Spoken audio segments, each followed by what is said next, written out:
You charge your phone tonight without thinking about it. The power comes from somewhere. And more of it now flows through a battery the size of a shipping container, sitting quietly at the edge of your city.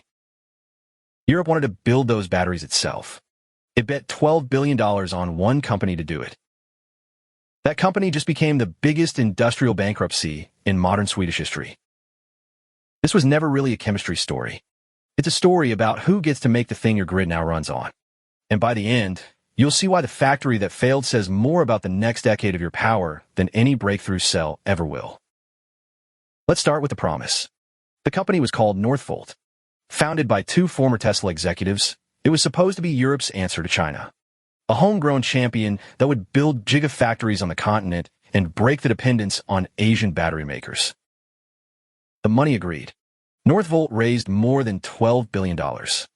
BMW, Volkswagen, Goldman Sachs, and the European Investment Bank all backed it. At its peak, it was valued around $12 billion and called the great hope of European industry.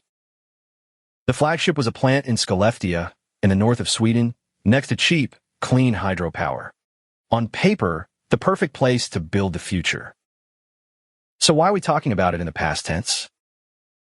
Because the plant never worked the way it was supposed to. Northvolt planned to reach 16 gigawatt-hours of annual output at that site. A gigawatt-hour is roughly the storage you need to power hundreds of thousands of homes for an hour. The target was 16 of them a year. It managed about 1. Let that number sit for a second. 1 against a plan of 16. That is not a company that missed its goal. That is a company that never really started. And here's the detail that turns a business failure into something almost surreal. When investigators went through the facilities after the collapse, they found roughly 4,000 shipping boxes of factory equipment. Unopened. Machines worth around $430 million, still sealed in their crates, never installed. Northvolt had the money. It had the building. It had the machines in the parking lot. And it still couldn't turn raw materials into working cells fast enough. Why is that so hard? Because a gigafactory is not really a chemistry problem. It's a manufacturing problem. Making one perfect battery cell in a lab is a science project. Making millions of identical cells, cheaply, with almost no defects day after day, is one of the hardest industrial skills on Earth. It's process knowledge built over years on a factory floor. And that knowledge mostly lives in one place.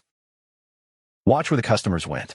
When BMW saw the delays, it canceled a battery contract worth about $2 billion and handed it to a supplier that could actually deliver.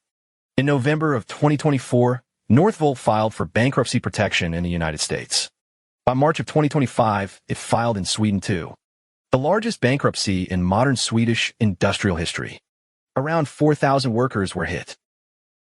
Northvolt was the biggest Tier 1 cell maker owned by a European company. Its factories were meant to be around 13% of Europe's planned battery production for 2030. When it fell, a hole opened in the continent's entire strategy. So who fills it? Here's the part the headlines skip. Chinese manufacturers already make more than 80% of the world's batteries. CATL and BYD didn't win because they got lucky. They won because they spent a decade mastering exactly the boring, brutal manufacturing that Northvolt couldn't crack.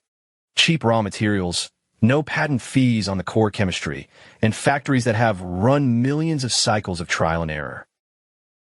When Europe's champion collapsed, the immediate effect was to deepen its dependence on the very companies it was trying to escape.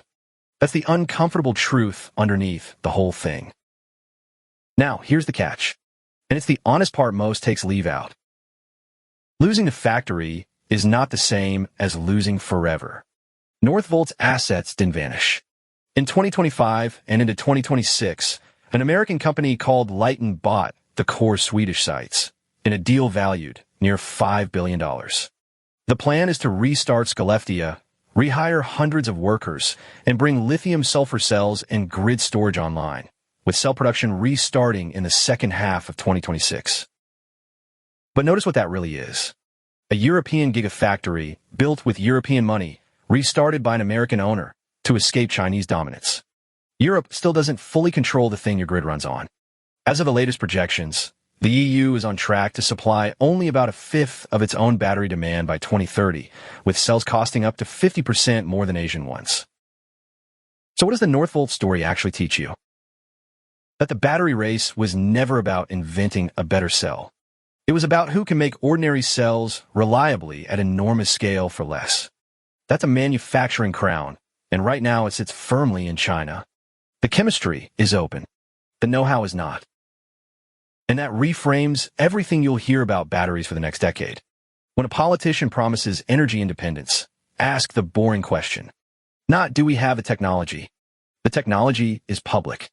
Ask, can we actually build it at scale, cheaper than the people who already do? That's the real contest. And it's happening inside factories you'll never see, deciding the price of the power flowing into your home tonight. Northvolt was supposed to be the answer.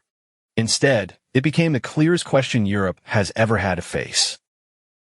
This video was brought to you by ZVepo, a sodium-ion battery manufacturer building grid storage for a world that needs more of it, made with the manufacturing know-how already